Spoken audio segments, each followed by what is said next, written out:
이제 바야흐로 가을입니다. 가을이라는 게 느껴지세요? 네, 정말 가을이고 아침 저녁으로는 춥더라고요. 새벽기도 나올 때 춥고 또 풍성한 열매를 하나님께서 허락해 주셨습니다. 이 가을에는 시가 생각이 나죠. 그래서 제가 오늘은 시를 한 편 소개 올려드리겠습니다. 고은 시인의 그꽃이라는 시입니다. 내려갈 때 보았네, 올라갈 때 보지 못한 그 꽃. 딱 한 절이에요. 너무 짧은 시입니다. 내려갈 때 보았네, 올라갈 때 보지 못한 그 꽃. 인간은 누구나 위를 보고 살아가는 것 같습니다. 나보다 더 잘 사는 사람, 나보다 더 좋은 집, 내가 가지고 있는 차보다 더 큰 차, 우리 자녀보다 더 공부를 잘하는 자녀, 이렇게 위를 보며 살아가요. 저도 솔직히 그런 마음이 있고 여러분들에게도 그런 모습이 있다고 생각을 합니다. 사람이 나보다 더 높은 사람이나 위치를 보면 만족을 못합니다. 그러니까 늘 불평하고 원망하고 그리고 불안해요. 그리고 교만해집니다. 참 신기한 것은 그럴수록 교만해지는 거예요. 더 많은 것을 얻으려 하기 때문입니다. 반면에 아래를 내려다보면, 낮은 것을 보면 감사가 돼요. 만족이 되고 평강이 임하고 겸손해집니다. 그래서 올라갈 때 볼 수 없었던 그 꽃을 내려갈 때 볼 수가 있는 것입니다. 예수님이 세례를 받으시고 시험을 받으신 사건을 우리가 살펴보았습니다. 세 가지 시험이었습니다. 돌로 떡을 만들어 봐라. 또 예루살렘 성전에서 내려다봐라. 뛰어내려라. 그리고 나에게 절하면 천하만국을 주겠다.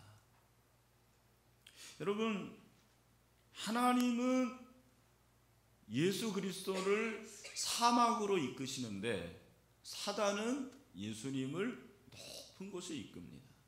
성전의 꼭대기에 올라가게 하고 또 아래를 내려다보는 그러한 곳으로 이끌게 됩니다. 예수님이 시험을 받으신 것은 하나님의 아들로 받은 게 아니에요. 신의 아들로 받은 것이 아니고 그냥 한 인간으로 시험을 받으셨다는 것을 우리가 기억해야 됩니다. 하나님의 아들이라면은 감히 마귀가 범접도 못하죠. 그러지 않겠습니까? 그리고 설사 그렇대 하더라도 그냥 그냥 광풍을 날려가지고 그렇게 떨어지게 할 텐데 그게 아니고 시험을 받으셨고 하나님의 말씀으로 이기시죠. 분투하신 것입니다. 그리스도인의 영성은 분투하는 영성이 되어야 된다고 제가 말씀을 드렸습니다. 지난주에 혹시 설교를 못 들은 분들은 꼭 인터넷 방송을 통해서 한번 들으셔야지 오늘 말씀이 더 이해가 됩니다. 여러분, 우리가 이렇게 분투하면 승리하게 될 줄로 믿습니다. 아멘. 왜냐하면 예수님이 승리하셨기 때문입니다. 예수님이 사단과의 영적 싸움에서 승리하신 후 마귀를 이제 떠나죠. 마귀가 예수님을 떠나서 그리고 천사들이 나와서 수종들었다. 천사들이 예수님을 섬기게 되는 거죠. 그리고 12절, 11절과 12절에는 사실은 간격이 좀 있어요. 시간적인 간격이 있습니다. 예수님이 그렇게 시간적인 간격 이후에 드디어 이제 공적인 생애, 공적인 사역을 시작하는 것이 4장 12절부터입니다. 12절에 보니까 예수께서 요한이 잡혔음을 들으시고 갈릴리로 물러가셨다가 그렇게 말하고 있습니다. 그러니까 예수님의 공생의 시작은 어떻게 보면은 바턴을 터치한 거예요. 세례 요한이 사실상 그의 사역의 종지부를 찍습니다. 감옥에 들어가게 되고 이제 헤롯 왕에 의해서 순교를 하게 되는 거예요. 그렇게 세례 요한이 옥에 잡혔음을 들으시고, 다시 말해서 사실상 세례 요한의 사역이 끝난 후에 드디어 이제 공생애를 시작을 하시는 거죠. 근데 예수님이 그렇게 공생애를 어디에서 시작을 하십니까? 13절입니다. 나사렛을 떠나 수불론과 납달리 지경 해변에 있는 가버나움에 가서 사셨다. 그렇게 말씀을 하고 있습니다. 오늘 여러분 여기에 이제 5가지의 지역이 나옵니다. 지명이 나오는데 여기 보면은 저쪽 두로 맨 위가 두로인데 거기가 사실은 이제 수불론과 납달리예요. 그리고 그 밑에 보면 나사렛이 나와 있고, 그죠? 그리고 가버나움이 있고, 제일 밑에 이제 갈릴리 바다가 있는 것입니다. 예수님이 사실 출신이 변두리예요. 시골입니다. 베들레헴이 그랬고, 예수님이 살았던 나사렛 지역도 굉장히 변두리입니다. 예수님이 변두리에 사셨어요. 그리고 예수님은 사투리를 쓰셨습니다. 예루살렘의 그 표준어를 쓰신 게 아니고 북쪽 그쪽의 사투리를 쓰셨을 거예요. 요즘에 이제 우리 목사님들 중에 이렇게 유명한 분들이 보니까 다 사투리를 쓰시더라고요. 보니까 저도 충청도 사투리를 좀 써야 되나 그렇게 생각을 하기도 하는데 뭐 일부러 그럴 필요는 없을 것 같고, 그렇게 수불론과 납달리는 위쪽인데 이스라엘의 최북단 지역인데, 이곳은 역사적인 그런 배경이 있습니다. 역사적으로 주전 722년에 북쪽 이스라엘이 아수르의 침략을 받았을 때 제일 먼저 침략을 받았던 지역이 바로 수불론과 납달리 지역입니다. 가장 고통을 많이 당했어요. 근데 예수님께서 처음 공생애를 어디에 시작했냐면 바로 그 수불론과 납달리에서 공생애를 시작을 하셨다는 거죠. 여러분, 그러니까 예수님이 사실은 나사렛에서 사시다가 위쪽으로 올라가니까 지리적으로는 올라간 것이지만 사실은 올라간 게 아니에요. 내려간 거예요. 더 시골로 내려간 거예요. 더 고통을 받는 곳으로 내려가신 것입니다. 그러면서 예수님이 가버나움에 가서 사셨다 그렇게 말씀하고 있습니다.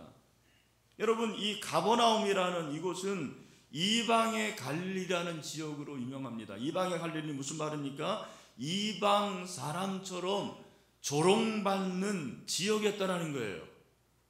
어느 지역보다도 이방에 의해서 찬탈을 당하고 유린당한 곳이 바로 가버나움이에요. 사망의 그늘질 땅이었습니다. 바로 그런 곳이었어요. 예수님이 북쪽의 수불론과 납달리 그리고 가버나움에 가셔서 사셨습니다. 공생의 시작을 바로 그런 곳에서 하신 거예요. 그냥 잠깐 들리신 것이 아니고 가버나움에 어떻게 했다고 그랬습니까? 가서 사셨다고 그랬어요. 예수님이 가버나움에 가서 사신 것입니다. 여러분, 예수님이 공생애를 시작하시는데 스불론과 납달리 지역으로 가시고 가버나움에 가서 사신 것, 저는 그냥 되어진 것이 아니라고 생각합니다. 당연하죠. 마태도 그것을 기록하고 있습니다. 마태는 예수님의 이 사건이 구약 예언의 성취라고 그렇게 기록을 하고 있죠. 14절을 보니까 이는, 그러니까 예수님이 그렇게 공생애를 시작하는데 스불론과 납달리 지역을 거쳐서 가버나움 그 깡촌에서 처음 시작한 것은, 그렇게 한 것은 14절 우리 다 같이 읽겠습니다. 시작. 이는 선지자 이사야를 통하여 하신 말씀을 이루려 하심이라. 아멘. 뭐를 이루려 하려라? 말씀을 이루려 하심. 여러분, 예수님은 말씀을 이루기 위해서 그 스불론과 납달리와 가버나움에서 공생을 시작하셨습니다. 말씀을 이루기 위해서. 그 말씀이 무엇입니까? 이사야서 9장 1, 2절의 말씀이죠. 전에 고통받던 자들에게는 흑암이 없으리로다. 옛적에는 여호와께서 스불론 땅과 납달리 땅이 멸시를 당하게 하셨더니 후에는 해변길과 요단 저쪽 이방의 갈릴리를 영화롭게 하셨느니라. 아멘. 예수님이 그렇게 스불론과 납달리 그리고 가버나움에서 사역을 시작하신 것은 그 땅을 영화롭게 하기 위함이다.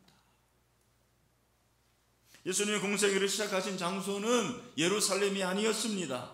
사람들의 왕래가 잦고 상업이 활발한 도시가 아니었습니다. 많은 사람들이 선호하는 대도시도 아니었습니다. 정말 볼품없고 고통받고 사회적 약자들이 살았던 곳이었습니다. 멸시받고 하대받았던 사람들이 거주하는 곳이었습니다. 왜 예수님이 공생애를 이런 곳에서 시작하셨을까요? 예수님은 이렇게 가장 낮은 곳으로부터 그의 사역을 시작했구나라는 것을 우리는 깨닫게 됩니다. 우리말 속담에 말과 사람은 태어나면 한양으로 보내야 된다라는 말이 있습니다. 그래서 여러분들도 다 서울에 오신 거잖아. 그렇죠? 그래서 서울에 온 거예요. 시작이 좋아야 된다는 거예요. 웅장하고 화려하고 사람들의 각광을 받고 높은 사람들이 거주하는 그곳으로 사람들은 눈을 돌리게 되어 있습니다. 저도 그렇습니다. 그러나 우리 주님은 그런 곳에서 사역을 시작하지 않았어요. 예루살렘에서 사역을 시작하지 않았어요. 여리고에서 사역을 시작하지 않았어요. 가장 고통받는 자들을 찾아갔어요. 그들과 함께 했습니다. 변두리로 가셨습니다. 조롱받는 곳으로 가셨습니다. 흑암과 사망의 고통에서 신음하는 곳으로 가셨습니다. 여러분, 저와 여러분들도 이렇게 낮은 곳으로 가야 합니다. 이렇게 낮은 곳으로 가야 합니다. 금주에 교육자 모임에서 횡성에서 목회하시는 목사님을 제가 만났습니다. 그분 말에 의하면 하늘 아래 첫 동네래요.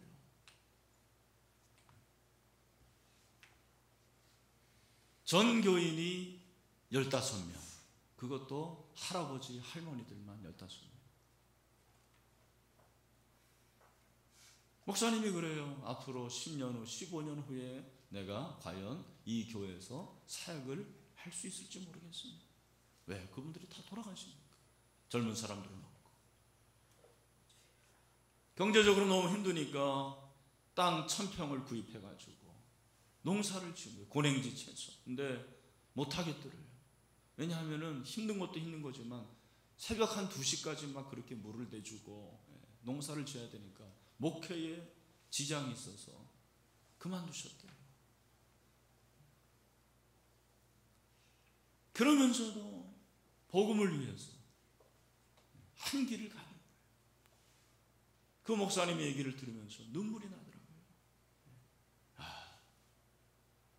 나는 더 좋은 환경을 원하고 더 좋은 교회, 더 훌륭한 교회를 꿈꾸는데 이런 목회자들이 있구나. 여러분, 오늘날 개신교는 사회적으로 그렇게 냉대를 당하고 있습니다. 종교 선호도 조사에서 항상 3위예요. 100개 종교에서 3위면 좋은데 3개에서 3위입니다. 천주교, 불교, 기독교 중에서 3위예요. 20년 동안 3위 하고 있습니다. 20년 동안 꼴찌하고 있어요.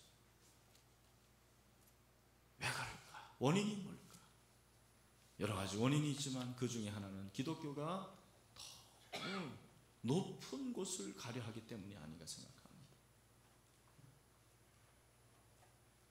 무조건 성공하려고 하고 무조건 잘 살려고 하고 목회자들도 무조건 큰 교회 하려고 하고. 저도 그런 마음이 왜 없겠습니까? 저도 그런 사람 중에 하나죠. 가진 편에, 가진 자의 편에 섰다라는 그런 이미지를 주는 것입니다.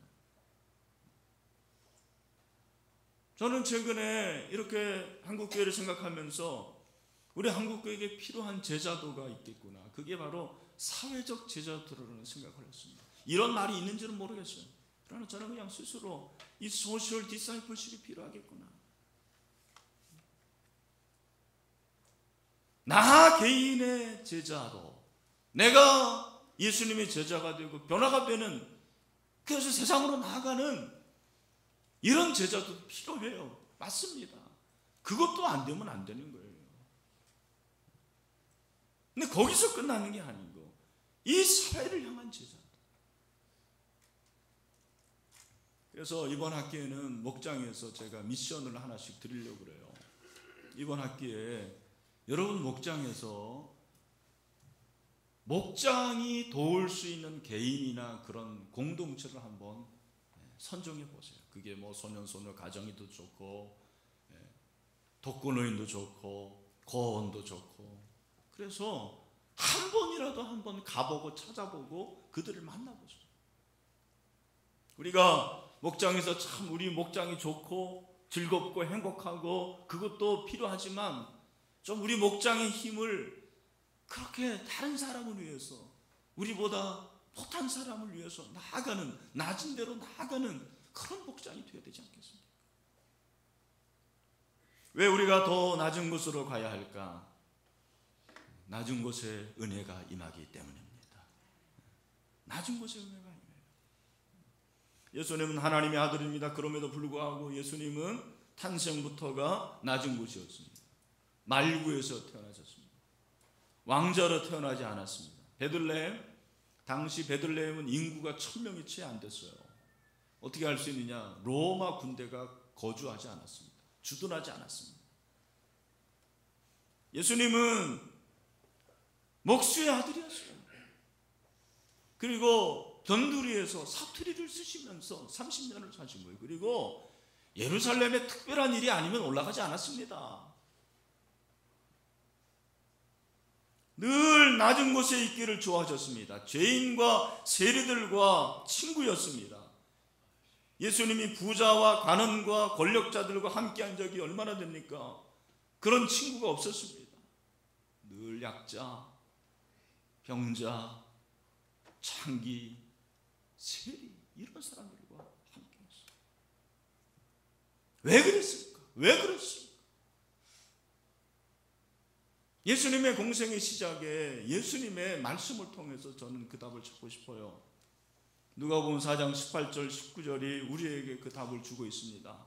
뭐라고 그랬습니까? 우리 다 같이 읽겠습니다. 시작. 주의 성령이 내게 임하셨으니 이는 가난한 자에게 복음을 전하게 하시려고 내게 기름을 부으시고 나를 보내사 포른 자에게 자유를, 눈먼 자에게 다시 보게 함을 전파하며 눌린 자를 자유롭게 하고 주의 은혜를 전파하게 하려 하셨더라. 아멘. 여러분, 예수님은 포로된 자에게 자유를 주시기 위해서 오셨습니다. 눈먼 자에게 다시 보게 함을 전파하고 눌린 자를 자유롭게 하기 위해서 오신 것입니다. 주님의 은혜를 선포하기 위해서 이 세상에 오셨습니다. 여러분, 누가 은혜를 잘 받습니까? 마음이 가난한 사람, 낮은 사람이 은혜를 받는 것입니다. 예수님이 산상수훈에서 심령이 가난한 자가 천국이 저희 것임이라고 했습니다. 마음이 높고 교만한 사람은 천국이 없어요. 왜? 늘 부족하거든요. 천국이 될 수가 없는 거예요. 마음이 가난하고 낮은 데를 보는 사람은 늘 천국이에요. 왜? 모든 걸 가졌습니까? 여러분, 교만한 사람들이 많을수록 그 공동체는요 끊임없이 갈등이 있습니다. 교만한 사람들은 다른 사람들보다 앞서기 위해서 끊임없이 사물을 소유하려고 그래요. 사실은 강남이 살기가 어려운데요, 여러분. 살기 좋은 데가 아닙니다. 죄송합니다만 이해하고 들으십시오. 우리 지역이 살기 좋은 데예요. 내가 살기 좋은데. 이익을 둘러싼 불가피한 충돌, 분노와 미움과 갈등이 지속되는 거예요. 교만한 사람들일수록 욕심이 많아요. 탐욕이 많아요. 갈등이 많습니다. 은혜를 받을 구석이 없어요. 여러분, 우리의 마음이 낮아지면 어떻게 됩니까? 변화가 일어나는 거죠. 나보다 낮은 사람, 나보다 못한 사람이 보이기 시작하는 것입니다. 그들을 섬기게 되는 거죠. 예수님이 왜 낮은 곳으로 가셨을까? 섬기기 위함입니다. 주의 은혜의 해를 선포한다는 것은 섬기는 것입니다. 약한 자를 섬기고 불쌍한 자를 섬기고 고통받는 자를 섬기는 것입니다. 섬김의 도를 회복하기 위해서 예수님이 그렇게 낮은 곳으로 내려가신 것입니다. 예수님이 그렇게 하기 위해서 오셨다고 말씀을 하고 있어요. 마가복음 10장 45절 말씀에서 뭐라고 말씀하십니까? 우리 다 같이 읽겠습니다. 시작. 인자가 온 것은 섬김을 받으려 함이 아니라 도리어 섬기려 하고 자기 목숨을 많은 사람들의 대속물로 주려 함이니라. 아멘. 여러분, 예수님은 제자들에게 친히 섬김의 도를 보여주셨습니다. 뿐만 아니라 제자의 도를 실천할 것을 명령을 하셨습니다. 우리가 그렇게 섬김의 도를 실천하고 더 낮은 곳으로 내려갈 수 있게 되기를 주님의 이름으로 축원합니다. 여러분, 교회가 할 일이 바로 이거예요. 미국의 그 갈보리 교회는 엄청난 교회죠. 그런데 제가 미국의 그 갈보리에 관한 기사를 본 적이 있습니다. 이 교회는 남이 하기 싫어하는 그런 사역을 실천하기로 했습니다. 그 중에 하나가 에이즈 환자를 섬기는 사역을 시작했습니다. 여러분, 에이즈 환자는 옆에 가기도 싫어합니다. 우린 사실 만나본 적도 없어요. 근데 그 에이즈 환자들의 병원을 방문해서 예배를 드려주는 거예요. 교인들이 크리스마스 선물을 구입해서 에이즈 환자들의 가족에게 전달을 합니다. 에이즈로 세상을 떠난 환자들의 장례비를 지원을 합니다. 그들은 분명히 동성애는 죄임을 선언했습니다. 그러나 그들이 교회에 오는 것을 막지 않았고 그들을 섬긴 거예요. 낮은 곳으로 내려갔습니다. 진리와 사랑의 조화. 저는 그렇게 생각합니다. 진리와 사랑의 조화. 진리와 사랑이 조화되기가 어렵습니다. 에베소서 4장 31절 32절 너희는 모든 악독과 노함과 분냄과 떠드는 것과 비방하는 것을 모든 악의와 함께 버리고 서로 친절하게 하며 불쌍히 여기며 서로 용서하기를 하나님이 그리스도 안에서 너희를 용서하심과 같이 하라. 아멘. 여러분, 우리가 자꾸 낮은 곳에 내려가면은요 쥐게 돼요. 높은 곳에 올라갈수록 꽉 쥐거든요. 높은 곳을 바라볼수록 꽉 쥐고 안 줍니다. 그러나 낮은 곳으로 내려갈수록 주려고 그래요. 여러분, 우리는 줘야 됩니다. 줘야 돼요. 주다가 망해도 성공입니다. 한번 따라합시다. 주다가 망해도 성공이다. 여러분, 우리 교회가 주다가 망해도 성공입니다. 주는 자가 복된 사람입니다. 우리는 사랑을 남겨야 됩니다. 사람을 남겨야 됩니다. 정신을 남겨야 됩니다.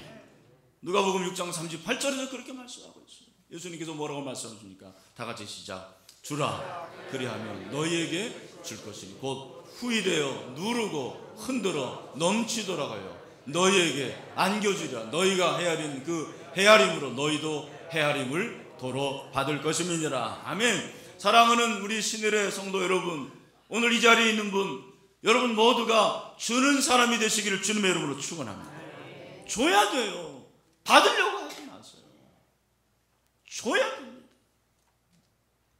그런데 여러분, 여기서 중요한 것은 예수님이 가버나움에 가신 것이 그저 그냥 고통하는 사람들과 함께하고 그들을 섬기기 위함인가?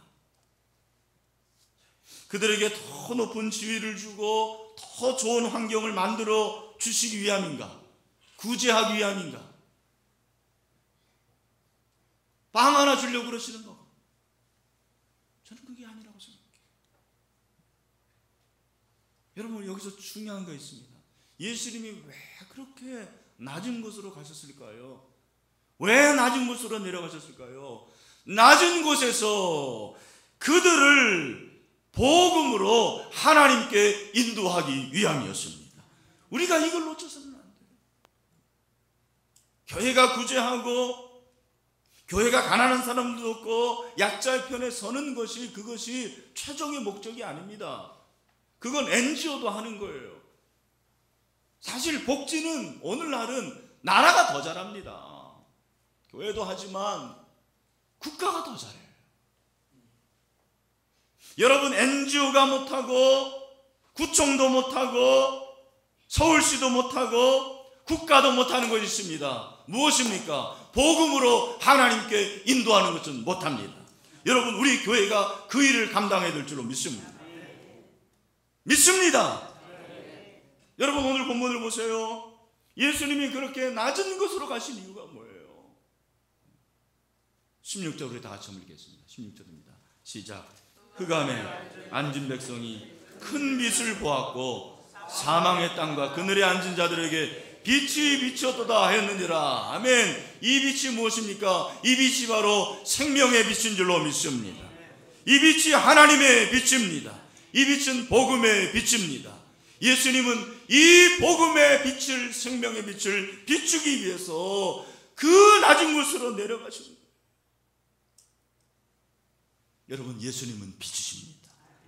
예수님은 생명의 빛이십니다. 요한복음 9장 5절에서 말씀하고 있습니다. 내가 세상에 있는 곳에는 세상의 빛이로다. 아멘. 요한복음 12장 46절에서 중요한 거 말씀하고 있습니다. 우리 크게 한번 읽읍시다. 시작. 나는 빛으로 세상에 왔나니 무릇 나를 믿는 자로 어둠에 거하지 않게 하람이로다. 아멘. 여러분, 지금 사망에 있는 자들, 어둠에 있는 자들 어떻게 빛을 비춥니까? 돈 주고, 저들에게 빵 주고, 학교 세워주고, 병원 세워주고 라는 것도 좋지만, 여러분, 가장 중요한 거 있습니다. 그들이 예수를 믿게 하면 어둠에 거하지 않게 하는 줄로 믿습니다. 예수를 믿게 해야 될 줄로 믿습니다. 이게 가장 낮은 데로 내려가는 거예요. 저는 그렇게 생각해요. 제가 존경하는 분 중에 C.T. 스터드라는 분이 있습니다. C.T. 스터드는 1860년 영국에서 부유한 집에서 태어났어요. 의사가 됐습니다. 잘 먹고 잘 살 수 있잖아요. 그런데 그가 20살 때 예수님을 영접을 했습니다. 그렇게 예수님을 영접하고 거듭난 이후에 부와 명예를 다 버리고 전생애를 예수님께 드리기로 결심을 했어요. 젊은 시절에 그는 대학생 선교 자원운동 SVM이라고 하는데 그 운동에 깊은 영향을 받아서 HAM, Heart of Africa 미션을 설립합니다. 오직 내 삶을 취하시어 감춘 당신을 드러내는 십자군이 되게 하소서. 이유가 단 하나였어요. 저를 감추시고 예수님만 나타나기를 원합니다. 그런 목적으로 이 선교단체를 세운 거예요. 그리고 중국 선교의 사명을 깊이 인식하고는 허드슨 테일러를 만났어요. 그 허드슨 테일러는 중국 내지 선교의 대표였습니다. 그리고 중국에 가서 선교를 하는데 매일 새벽 2시면 어김없이 일어났다고 합니다. 촛불을 밝히고, 전기가 어딨어요 그 당시. 촛불을 밝히고 성경을 읽고 새벽 4시면 선교 여행길을 떠났대요. 새벽 4시면 어김없이 선교 여행길을 떠났어요. 한 곳에 머물러 있어야 할 경우에는 아침 식사 후에 중국어로 기도하고 점심 식사 전까지 복음서를 3-4번 읽었다고 그래요. 협소한 잠자리, 바로 옆이 돼지 우린 헛강 같은 방, 벌레들이 득실거리는 불결한 여인숙도 불평의 대상이 되지 못했어요. 그리고 구세군 선교사인 프리실라 리빙스턴 스튜어트와 결혼한 뒤에 아편 중독자 요양소 사역에 힘썼습니다. 그래서 7년 동안 이 요양소에서 800명을 치료하고 그들이 예수 그리스도를 영접하게 한 거예요. 10년의 사역을 마치고 영국으로 돌아왔지만 쉬지 않았습니다. 강연을 계속하고 설교를 하고 집회를 하고, 그래서 심한 과로와 영양 부족에 시달렸습니다. 그러나 그에게 휴가란 임지의 변경을 의미할 뿐이었습니다. D.L. 무디의 초대를 받아서 18개월 동안 머무르면서 미국에서 쉴 새 없이 수천 명의 대학생들에게 복음을 증거하게 되었습니다. 하루에 6차례 집회를 가졌어요. 이러한 부흥회를 통해서 수백 명이 주님께 돌아오게 되었습니다. 그리고 1900년에 이르러서는 사역지를 또 인도로 옮깁니다. 거기서 심한 천식을 알았지만 인도 북부 우타카문두 유니언 교회에서 목회를 했어요. 그러던 중에 리버풀에서 식인종은 선교사를 원한다는 벽보를 본 거예요. 그리고 남은 평생을 아프리카에서 보내겠다고 결심을 합니다. 그리고 아프리카로 떠납니다. 1931년 7월 콩고 이반비에서 숨을 거두기까지 그는 늘 낮은 곳에서 사역했어요. 진흙바닥에 대나무와 풀로 만든 초라한 오두막에 거하면서 빛바람 몇 장에 카키색 담요, 천방역 천으로 만든 베개, 그게 친구의 전부였습니다. 질병박물관이라고 표현할 만큼 많은 병에 허덕였지만 그 어떤 것도 그의 선교 열정을 막는 장애물이 되지 못했습니다. 시티 스터드는 항상 더 낮은 곳으로 임해서, 그 이유는 오직 예수 그리스도를 나타내기 위함이었다.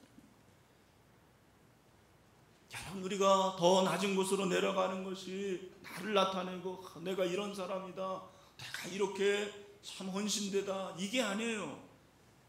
내 의가 아닙니다. 나의 자랑도 아닙니다. 나의 공로도 아닙니다. 이 모든 것을 통해서 내가 이렇게 더 낮은 곳으로 내려가는 이유는 오직 예수 그리스도를 나타내기 위함입니다. 저는 금년 생축제의 표를 세상의 소금과 빛이 되자라고 그렇게 정해봤습니다. 우리 잘 아는 마태복음 5장 13절 14절의 말씀이죠. 우리 다 같이 한번 이 말씀 읽겠습니다. 시작. 너희는 세상의 소금이니 소금이 만약 그 맛을 잃으면 무엇으로 짜게 하느냐. 후에는 아무 쓸데없어 다만 밖에 버려져 사람에게 밟힐 뿐이니라. 너희는 세상의 빛이라. 산 위에 있는 동네가 숨겨지지 못할 것이요. 아멘.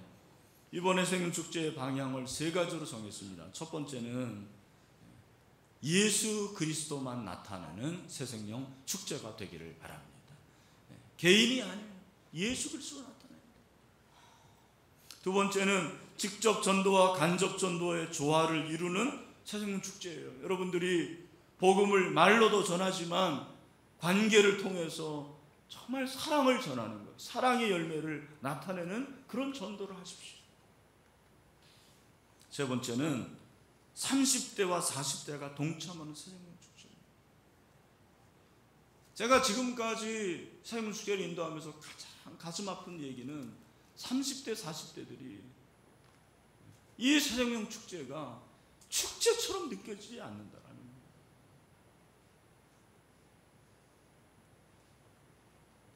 여러분, 복음이 50대와 60대만을 위한 복음입니까? 여기 30대, 40대 한번 대답을 한번 해보세요. 복음이 당신들을 위한 건 아닙니까? 당신들의 연령을 위한 건 아닙니까? 당신들에 대해서 복음이 끊어지면 이 복음에 대한 책임을 어떻게 지려고 합니까? 왜 이게 우리 60대, 50대만의 리그가 돼야 됩니까? 성경에 30대, 50대는 복음을 전하지 않아도 된다는 말이 어디 있어요? 너무너무 가슴이 아파요.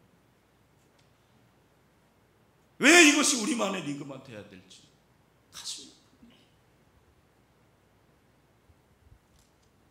여러분, 이번에 우리 모두 태신자를 그냥 내가 그날 데려올 사람으로 정하는 것도 좋지만 내가 관계 맺고 더 낮은 곳으로 내려가야 될 그 사람을 태신자로 정하면 좋겠습니다. 그래서 그들이 이번이 아니어도 언젠가는 누구의 손길을 통해서 주님 앞으로 나오는 그런 역사가 있기를 간절히 소원합니다. 말씀을 맺습니다. 예수님은 공생의 시작을 수불론과 납달리 그리고 가버나움에서 시작했어요. 가장 낮은 곳에서 시작하셨습니다. 그러므로 우리도 더 낮은 곳으로 내려가야 돼요. 여러분, 그걸 실천하십시오. 저도 실천하려고 해요. 내가 더 낮은 곳으로 내려갈 곳이 어디인가, 무엇을 해야 될 것인가, 하나님이 원하시는 것이 무엇인가, 그렇게 발견하고 더 낮은 곳으로 내려갈 수 있는 저와 여러분이 되시기를 주님의 이름으로 축원합니다. 이 시간에 한번 영상을 본 후에 태신자를 작정하도록 하겠습니다.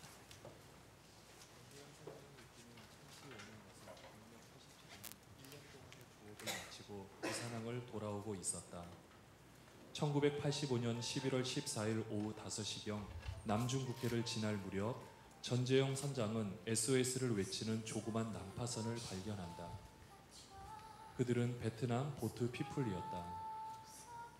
보트피플이란 월남의 패망으로 공산화가 된 베트남에서 보트로 탈출한 난민들을 일컫는 말로 인접국의 입국 거부와 강제 송환 등 당시 국제적인 문제가 되었다. 관여치 마라는 회사의 지침과 양심 사이에서 깊은 고민에 빠진 사이, 바로 그때 전재영 선장은 그들을 구하기 위해 뱃머리를 돌린다. 사흘을 굶은 채로 엉겨붙어 있었던 96명의 베트남인. 모든 책임은 선장인 내가 진다는 각오로 96인 구조 소식을 회사에 알리고 전 선장은 부산항까지 열흘을 다 같이 버티기로 한다. 그 후 전 선장의 기억만 간직한 채 미국으로 건너가 간호사가 된 피터 누엔.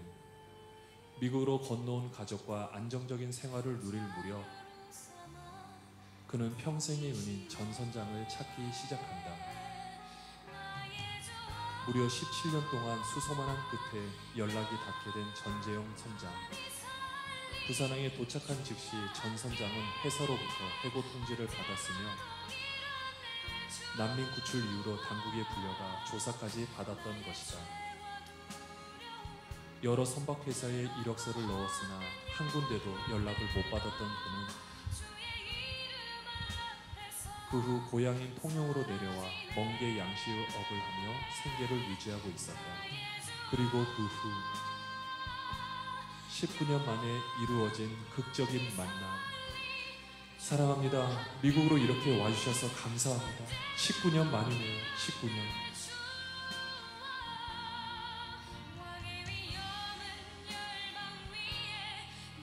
전 선장은 내가 아니라 그 누구라도 이들을 구했었을 것이라며 소감을 밝혔지만 보트피플들은 그날 25척의 배로부터 외면당했고 26번째인 전 선장의 광명 87호에 의해 구조를 받았다.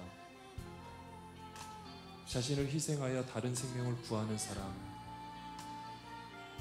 이제는 여러분이 주위에 갈 곳을 잃고 헤매는 영혼들에게 예수님을 알려줄 때입니다.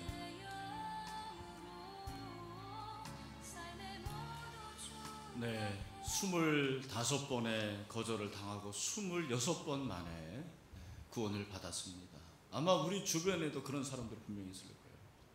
이 시간에 같이 한번 기도하면 좋겠습니다. 기도하는 마음으로 여러분들이 한 사람을 좀 정해 보시길 바랍니다. 5명인데 내가 꼭 데려야 될 사람도 있지만 내려가야 될 사람은 누군가, 더 낮은 곳으로 내려가서 그들과 함께하고 또 그들의 아픔을 함께할 수 있는 고통 분담의 사람이 누군가를 한번 생각해 보시고요. 정말 우리만의 리그가 되지 않기를 바랍니다. 우리 함께 다 같이 이렇게 주님의 이 복음 사역에 동참하는 그런 시간이 됐으면 좋겠습니다.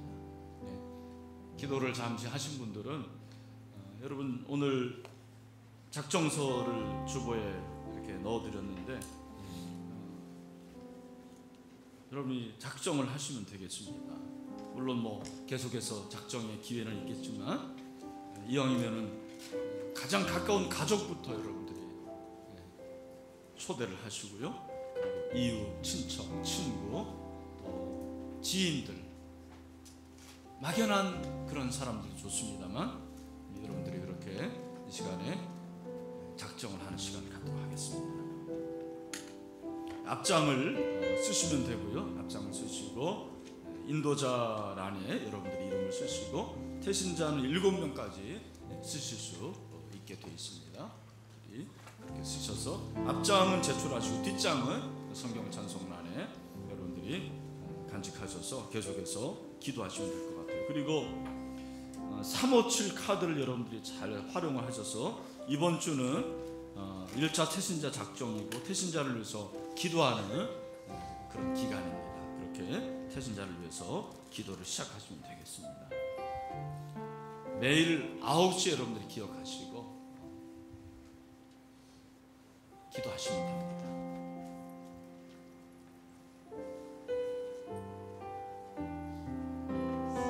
주변에 불신자가 한 분도 없는 분들은 없을 거예요. 근데 내가 한다 생각하지 마시고 내가 그냥 그에게 사랑을 베풀고 기도하겠습니다 하는 마음을 가지고 여러분들이 동참하시면 될 것 같습니다.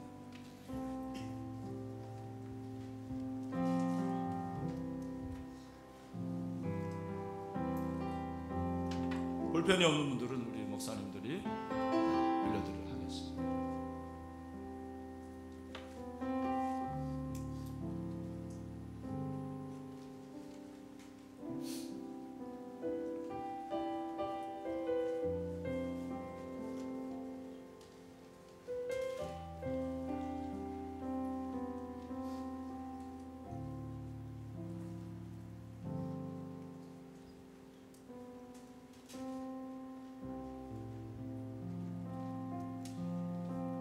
우리 3층에서 우리 집사님도 쓰십시오.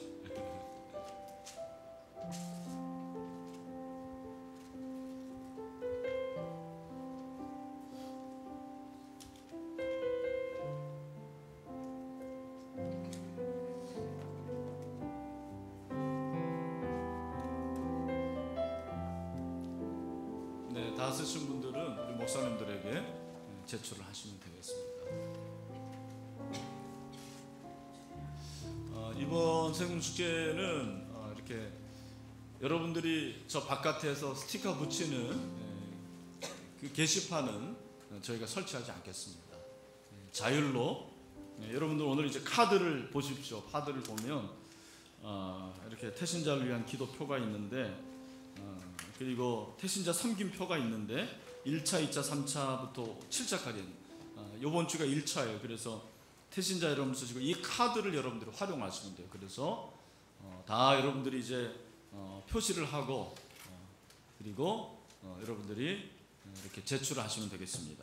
그렇게 7번을 다 만나셔서 제출하신 분들 저희들이 상을 드리겠습니다. 그래서 여러분들이 이 카드를 활용하십시오. 저희가 게시판으로 하진 않겠습니다. 저희도 이제 성숙한 교회가 되어서 자율로 좀 스스로가 할 수 있는 그런 운동이 일어나면 좋을 것 같아요.